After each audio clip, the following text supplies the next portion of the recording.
Hello दोस्तों, नमस्कार। आप सब कैसे हैं। कंचन लतावती गीत में आप सभी दर्शकों का तहे दिल से हार्दिक स्वागत अभिनंदन करती हूँ। मैं आप सभी के बीच में एक पति पत्नी का एकदम ज़बरदस्त नाच गीत लेके आई हूँ। अगर मेरा वीडियो आपको अच्छा लगे तो प्लीज़ मेरे चैनल को सब्सक्राइब कीजिएगा, लाइक कीजिएगा, शेयर कीजिएगा और कमेंट करके ज़रूर बताइएगा कि मेरा वीडियो आप सबको कैसा लगा। तो आप सबसे रिक्वेस्ट है, प्लीज़ आप लोग अपना प्यार दुलार आशीर्वाद हमें भी दीजिए। तो चलिए सुनाते हैं। दिलवा के बतिया बताई कैसे,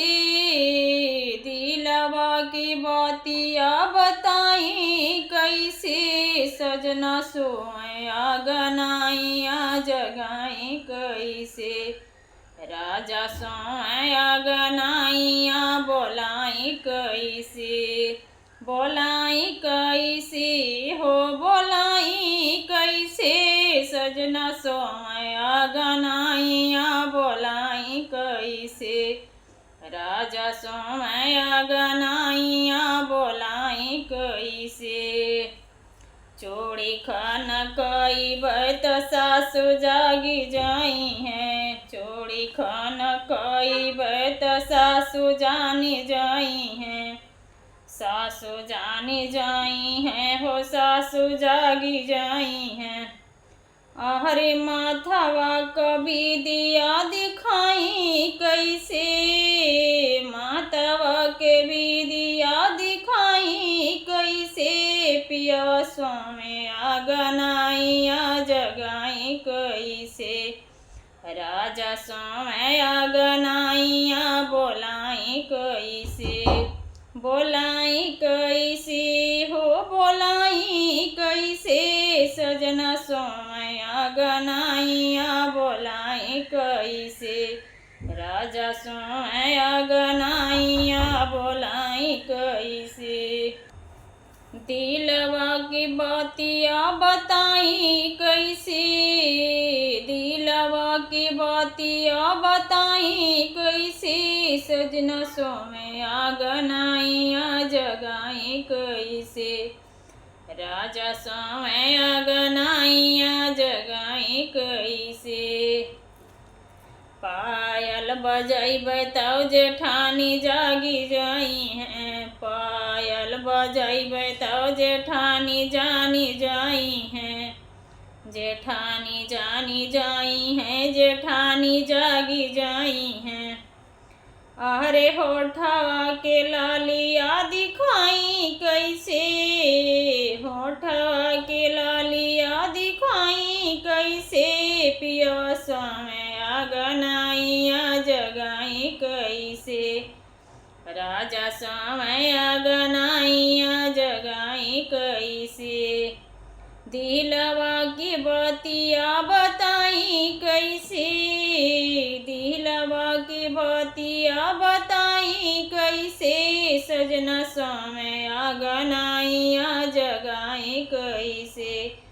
राजा स्वामी गनाइया बोलाई कैसे, फोनवा लगैबै तो देवरवा जानी जाई हैं, फोनवा लगैबै तो देवरऊ जानी जाई हैं, देवरू जानी जाई हैं, देवरऊ जागी जाई हैं, अहरे रेशम कचोलिया दिखाई कैसे, पिया ठड़बया गनवा बोलाई कैसे, पिया ठड़या गनाइया बोलाई कैसे, बोलाई कैसे हो बोलाई कैसे, पिया ठड़या गनाइया बोलाई कैसे, दिलवा की बतिया बताई कैसे, दिलवा की बतिया बताई कैसे, सजना ठड़या गनाइया बोलाई कैसे, राजा ठड़या गनाइया बोलाई कैसे,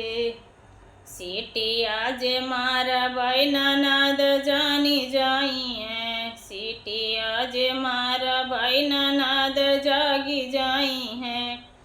ननद जागी जाई हैं, ननद जानी जाई हैं, आहरे घूंघटा उठाई के दिखाई कैसे, घूंघटा उठाई के दिखाई कैसे, पिया सोवे अगनाइया जगाई कैसे,